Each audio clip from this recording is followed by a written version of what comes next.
फिर एक बार यीशु मसीह के नाम से इस चैनल पर मैं आप सभी का स्वागत करता हूँ। यीशु नासरी के नाम से आप सभी को सलाम। यहोवा परमेश्वर के नाम से सभी को जय मसीह की। Praise the Lord. प्रभु महान है और परमेश्वर की करुणा और दया लगातार आपके जीवन में बनी है और उसका अनुग्रह लगातार आपके जीवन में बढ़ रहा है। आमीन। मुझे और आपको केवल एक ही काम करना है, परमेश्वर के वचनों पर विश्वास करना है। आमीन। प्रियो, पिछले कुछ दिनों से हम उकाब के अध्ययन को कर रहे हैं और मेरा विश्वास है आप में से बहुत सारे लोगों को प्रभु नई नए भेद की बातों को बताता चला जा रहा है। हम सुनते हैं, पर सुनना जितना महत्वपूर्ण है उतना ही जो सुना है उस वचन पर चलना महत्वपूर्ण है। ऐसा वचन बताता है। आमीन। कई बार हम सुनते तो है, यहाँ से सुनते हैं, यहाँ से निकाल देते हैं, पर प्रभु कहता है जो यहोवा की बाट जोते हैं वो उकाब के नए बल को प्राप्त करेंगे। हालेलुया। कल के अध्ययन में कुछ बातों को सीखा था और परमेश्वर चाहता है कि आज और कुछ नई भेद की बातें वो हम पर प्रकट करें, लेकिन इससे पहले हम अपने आप को नम्र और दीन करेंगे और अपने आप को परमेश्वर को समर्पित करेंगे। आइए हम सब मिलकर दुआ करेंगे। धन्यवाद और धन्यवाद और धन्यवाद के साथ तेरे अनुग्रह के सिंहासन के सामने आते हैं राजा। प्रभु, इस सुंदर समय के लिए धन्यवाद देते हैं। प्रभु परमेश्वर पिता, हम धन्यवाद देते हैं उन सारे उपकारों के लिए जो तूने हमारे जीवन में किए हैं। पिता प्रभु, आज के आने वाले वचनों को हम तेरे हाथों में सौंपते हैं।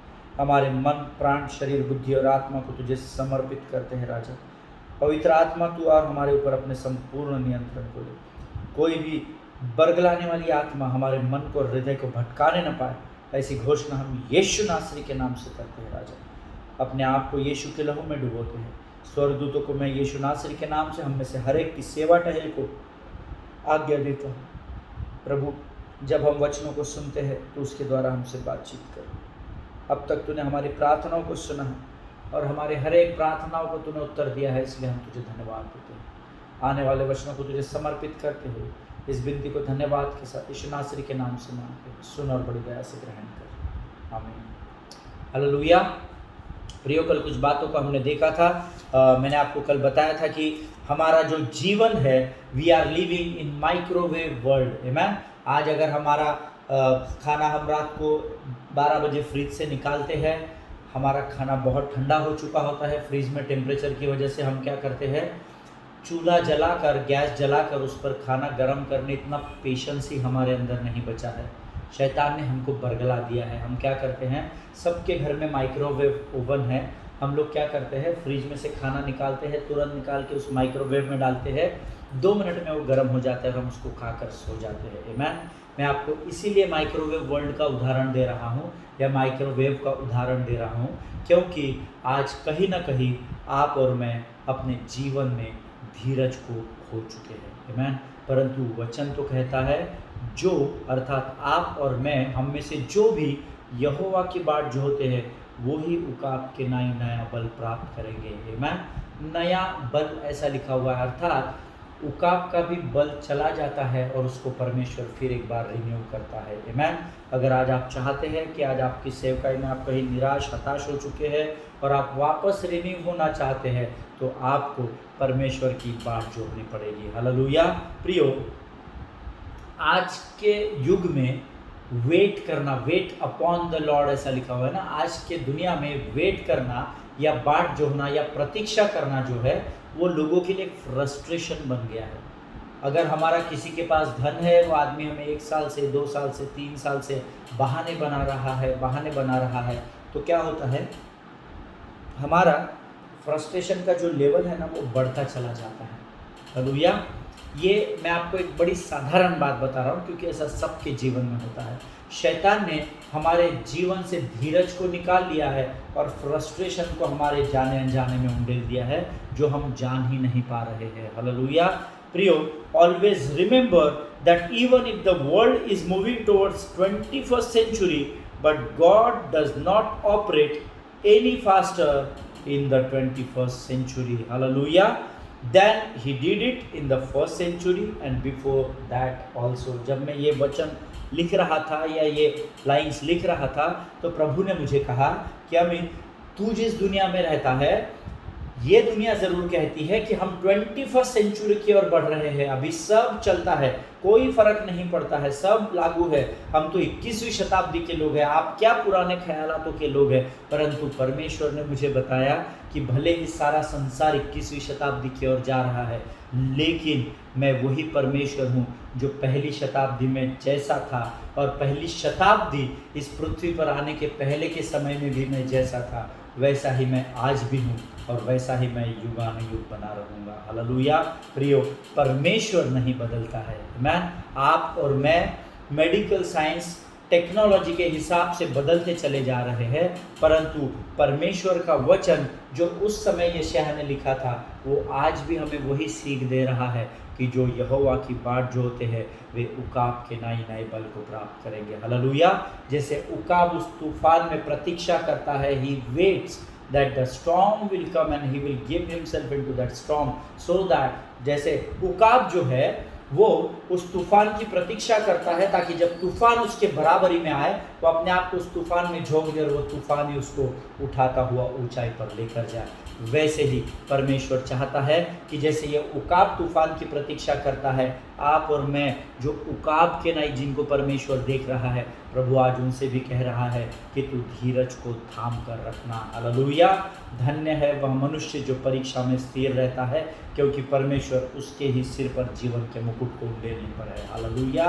उसके ही सिर पर जीवन का मुकुट परमेश्वर रखेगा, ऐसा परमेश्वर का वचन कहता है। प्रियो, आमीन।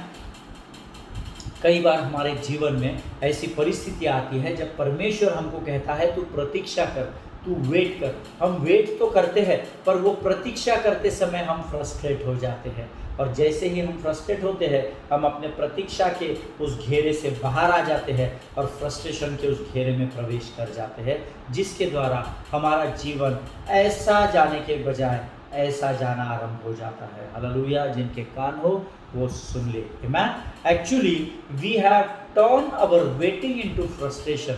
जब मैं इस वचन को बना रहा था तो प्रभु ने मुझे ये बहुत सुंदर बात बताई कि अमित, तू कहता तो है कि तू प्रतीक्षा कर रहा है, परंतु एक्चुअली ना तुझे ऐसा लग रहा है तू प्रतीक्षा कर रहा है, पर तू फ्रस्ट्रेट होता चला जा रहा है, और वो फ्रस्ट्रेशन में तू गलत कार्यों में बढ़ता चला जा रहा है। हालेलुया। इसीलिए अपने आप को आज ही रोके और यहोवा की बाट जोहना आरंभ करे। प्रियो, आमीन। यहोवा की बाट जोहना, इस भाग को ना लोगों ने गलत सिखा दिया है। जब मैं इस पर अध्ययन कर रहा था, प्रभु ने मुझे बहुत सारी बातें बताई जो मैं आपके साथ बांटना चाहता हूँ। यहोवा की बाट जो होने के विषय में, to wait upon the Lord, जब इस भाग में लोग हमको सिखाते हैं या जब हम अध्ययन करते हैं, कई वचनों को, कई सरमन्स को मैंने सुना जब मैं इस अध्ययन को तैयार कर रहा था, और बहुत सारे जो संदेश थे उससे मैं कन्विंस नहीं हुआ, क्योंकि मुझे बड़ा अशांत लग रहा था अपने हृदय में कि ये व्यक्ति जो बता रहा है वो प्रभु के वचन से मेल नहीं खा रहा है। और मैं अक्सर उन्हीं बातों को एक्सेप्ट करता हूँ या स्वीकार करता हूँ जो परमेश्वर के वचन से मेल खाती है, और वही लगातार मैं आप लोगों को बता रहा हूँ।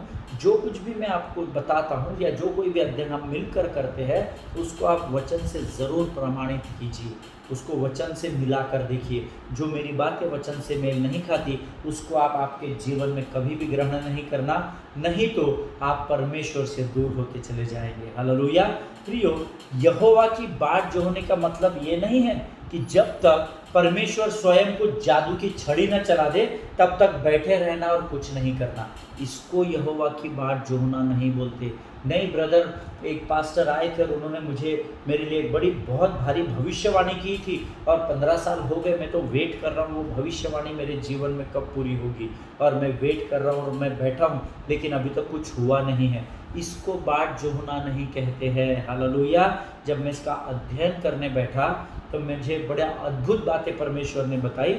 जब मैंने बाट जो होने का असली अर्थ, the real meaning of what is the meaning of to be wait upon the lord, इसका जो अर्थ जब मैं सही मायने में खोजने लगा, तब यशायाह की पुस्तक उसका 40 अध्याय उसका 31 वचन, इसमें जो लिखा है बाट जो होना, इसका अर्थ है प्रियो, to look eagerly for something, किसी बात के लिए उत्सुकता से रुके रहना, इसको कहते हैं बाट जो होना। खाली बैठे हैं, राह देख रहे हैं, फिर कुछ नहीं हो रहा तो उदास हो रहे, निराश हो रहे, और फिर फ्रस्ट्रेशन लेवल आपका बढ़ रहा है, जिससे आपकी सेवकाई, आपके परिवार, आपके कार्यों के स्थान पर, आपके कमाई के स्थान पर आपका फ्रस्ट्रेशन लेवल बढ़ता चला जा रहा है और सब कुछ आपसे दूर होता चला जा रहा है, उसको बाट जोहना नहीं कहते।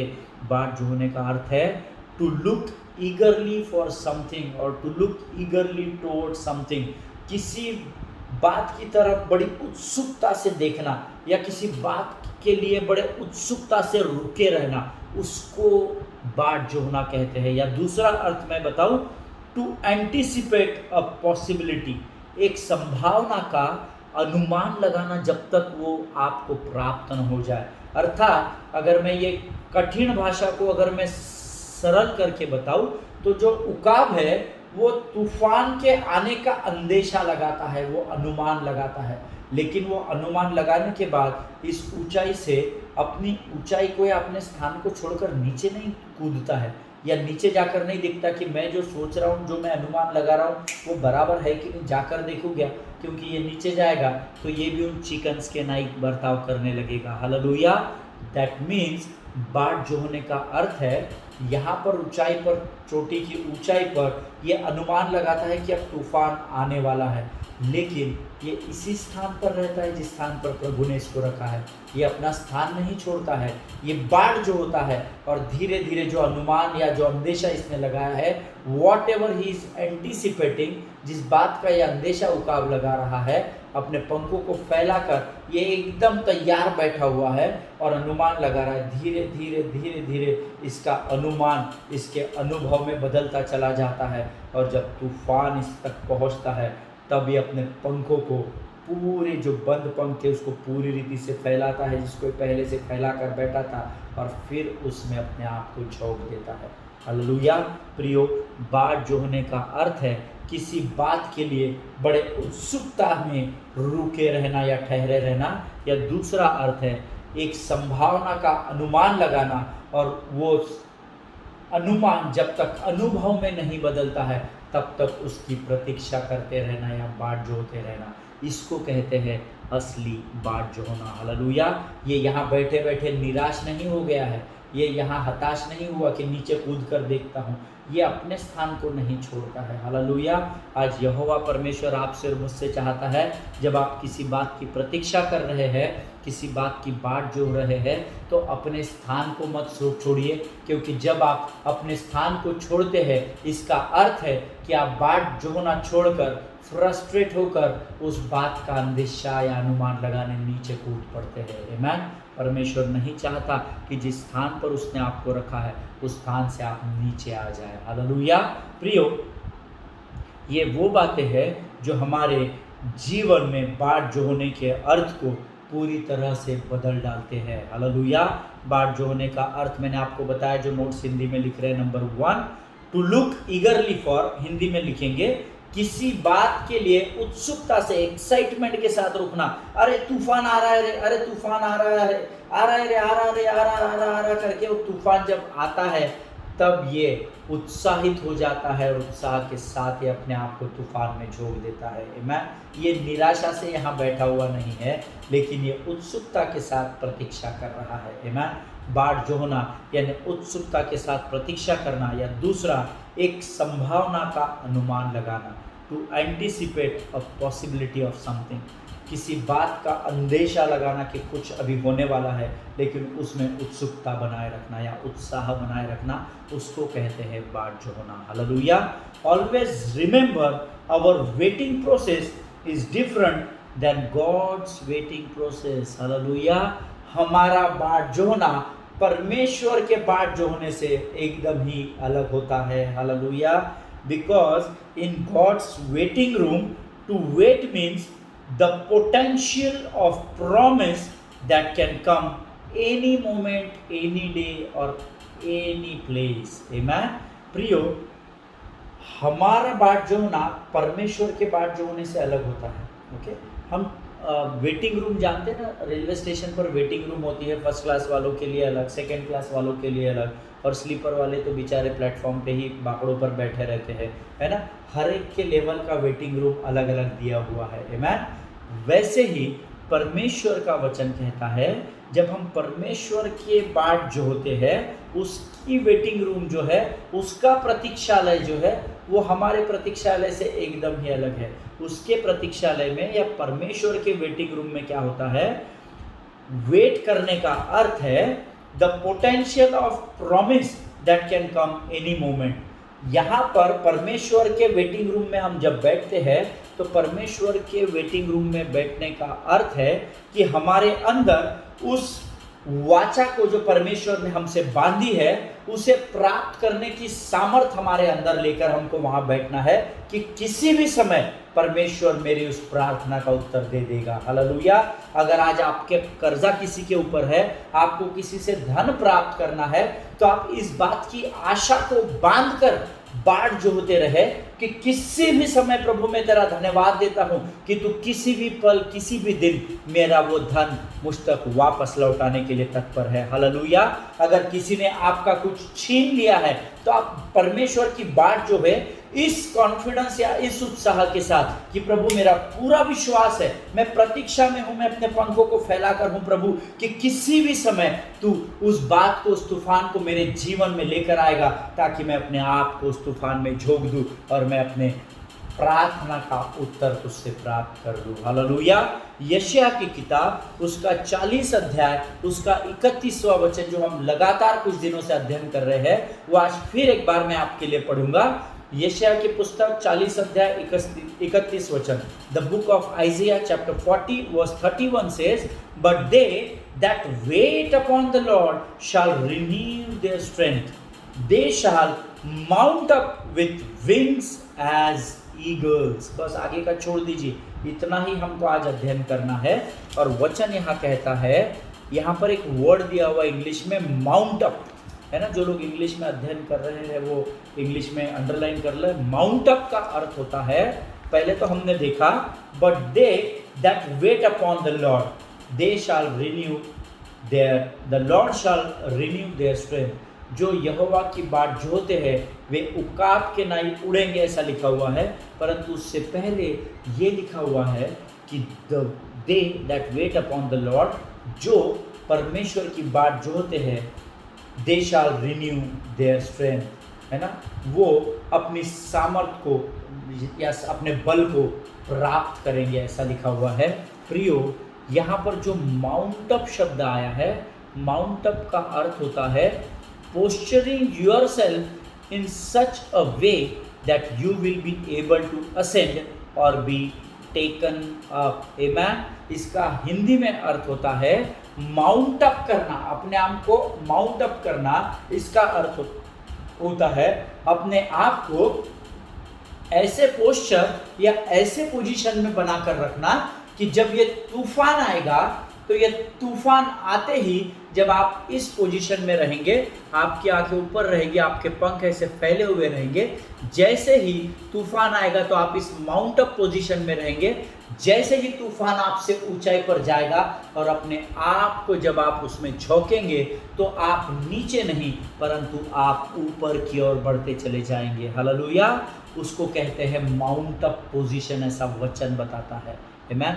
अपने आप को उस पोजीशन में रखना कि जैसे ही तूफान ऊपर जाए, क्योंकि तूफान नीचे से आता है ना, तो तूफान जब नीचे से आता है तो नीचे की सारी बातों को ऊपर उठाता चला जाता है। हम सब ने तूफान देखा है आमेन। वो नीचे की बातों को, जो पानी नाव में बड़े, जो पानी समुद्र की लहरों में बड़े शांति के साथ चलता है, जब उस नाव में जहाँ पर यीशु नीचे भाग में सोया हुआ था, वहाँ पर जब आंधी आई तो वचन कहता है जब वहाँ आंधी और तूफान आया तो नाव हिचकोले खाने लगी और लहरें जो थी, जो अभी तक बड़ी संत तरीके से, बड़े शांत तरीके से चल रही थी ऊपर नीचे, वो तूफान आने की वजह से इतनी ऊंची उठने लगी कि वो नाव के अंदर पानी जाने लगा। हालेलुया।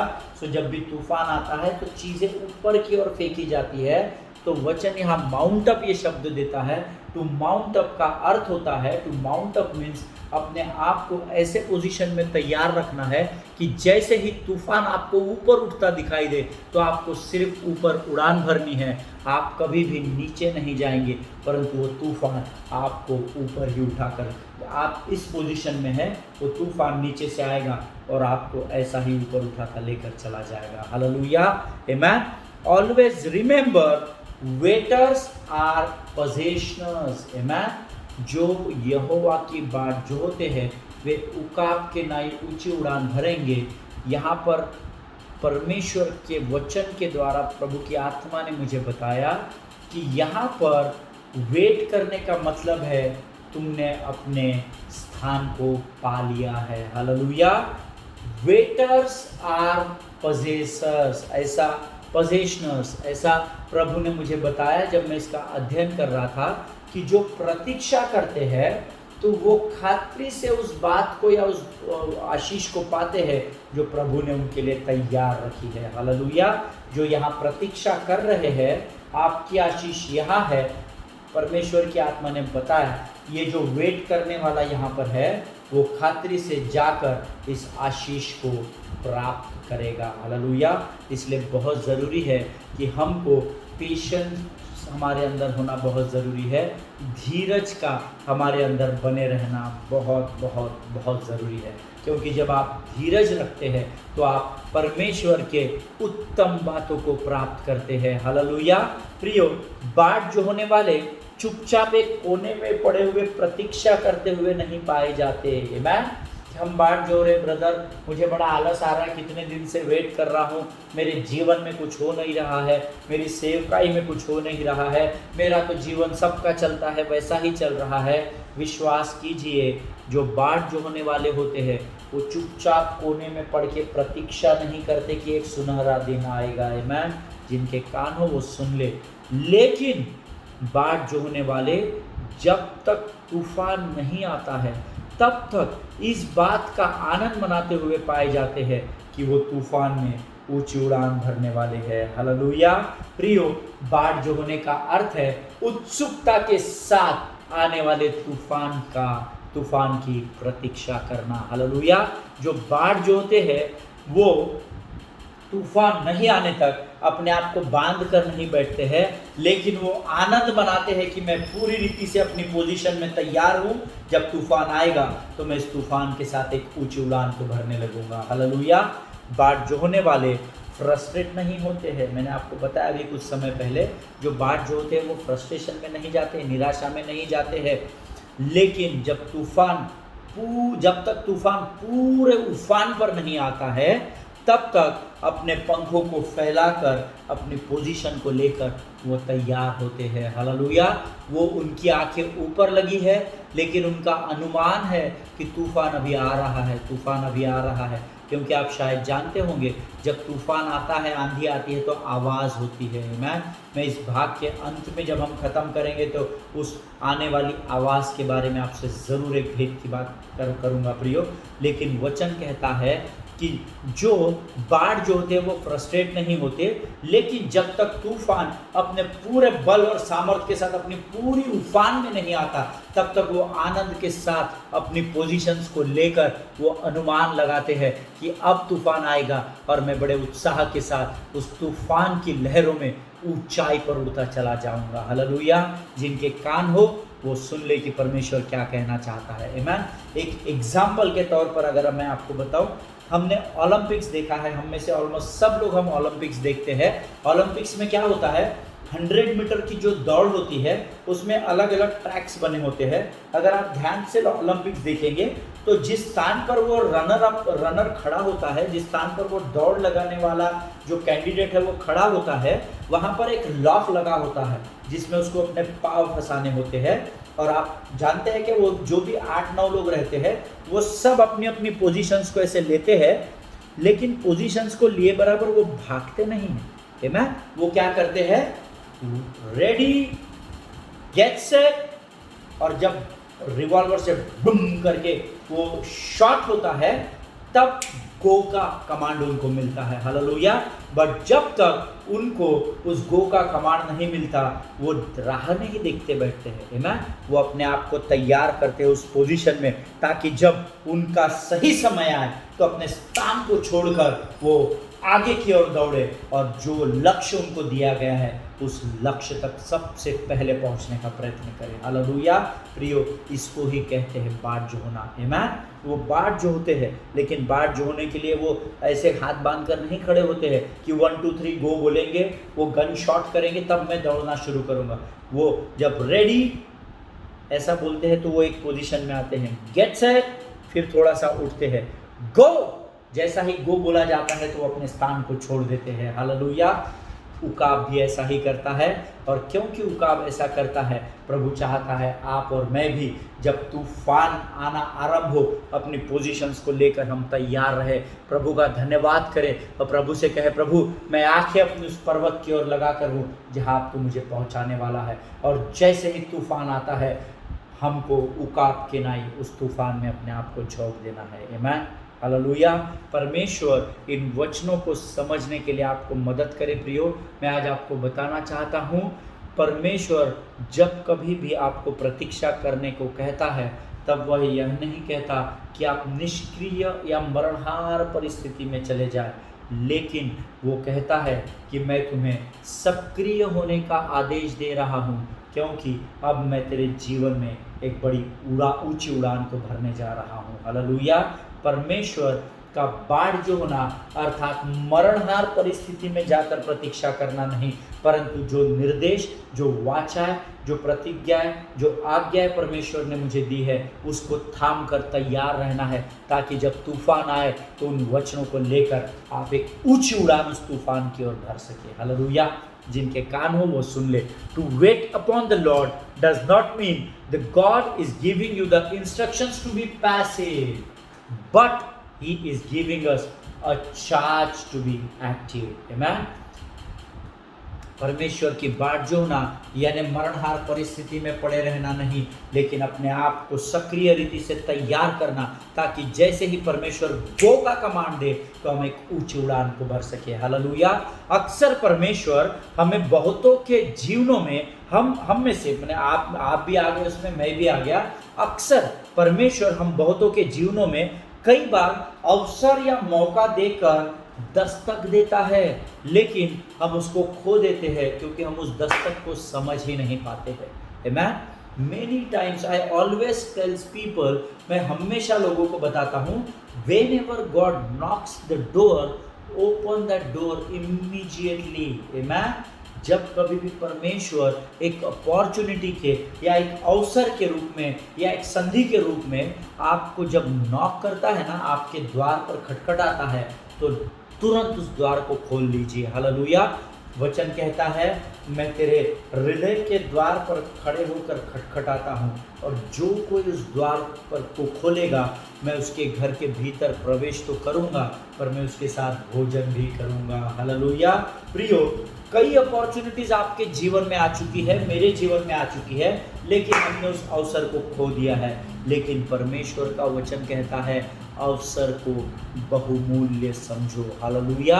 अवसर को हल्का मत समझो, क्योंकि रोज रोज अपॉर्चुनिटी आपके द्वार पर दस्तक नहीं देगी, आमीन। परंतु प्रभु का धन्यवाद हो, जितने अवसर आप खो चुके हैं, आज मेरा परमेश्वर आपको फिर एक अवसर देना चाहता है, हालेलुया। फिर एक बार प्रभु आपके द्वार पर खड़े होकर आज खटखटा रहा है, आमीन। Many times opportunity keeps coming into your life and you keep missing them regularly। कई बार आपके जीवन में दस्तक देता चला जा रहा है परमेश्वर, पर आप उसको खोते चले जा रहे हैं। But I want you to be alert now. मैं चाहता हूँ कि आप अब सचेत हो जाए, ताकि आप परमेश्वर की उस दस्तक को जान सके और उसे पहचान सके, आमीन। You think when opportunity will come you will get ready, है ना। हम हमेशा सोचते हैं ना, मौका आने तो दे यार, मैं तैयार हूँ, मैं सब कर लूँगा। कई बार हम बोलते हैं ना, अरे चलो भाई हमको जल्दी जाना है ना, अरे रुको ना ब्रदर, वर्शिप तो हमको 5 बजे चालू करनी है ना, हमने तो सब प्रैक्टिस करके ही बैठे हैं, हम निकलेंगे ना 10 मिनट पहले हम सेटअप कर लेंगे, है ना। कई बार हम बोलते हैं, अरे यार बेटा टाइम है ना फ्लाइट को, इतने जल्दी एयरपोर्ट में जाकर क्या करना है। लेकिन जब तक हम एयरपोर्ट जाने के लिए निकलते हैं, बीच में ट्रैफिक में अटक जाते हैं, जब तक हम एयरपोर्ट पहुंचते हैं तब तक फ्लाइट निकल जाती है। हालेलुया। इसलिए प्रियो, हमेशा याद रखिए, you think when opportunity will come you will get ready, but God says first you get ready then I will give you an opportunity. हालेलुया। जिनके कान हो वो सुन ले।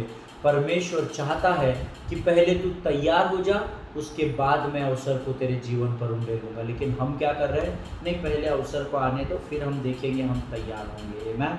जिनके कान हो वो ध्यान से सुने कि प्रभु क्या कहना चाह रहा है। हालेलुया। परमेश्वर इन वचनों के द्वारा आपको आशीष दे। आज हम यहीं समाप्त करेंगे। कल फिर एक बार और भेद की बातों में प्रभु हमको लेकर जाने वाला है। अपने आप को तैयार रखिए, अपने पंखों को तैयार रखिए, अपने पोजीशंस को लेकर रखिए। कल फिर एक बार हम एक ऊंची उड़ान भरेंगे। आमीन। तब तक स्वस्थ बने रहिए, सुरक्षित बने रहिए, एक दूसरे के लिए प्रार्थना कीजिए, अपने पासबानों के लिए, उनके परिवारों के लिए लगातार प्रार्थना कीजिए। Amen. All glory to God, all the best. Social distancing का बिना भूले पालन कीजिए। प्रभु आप सबों को आशीष दे। All the best.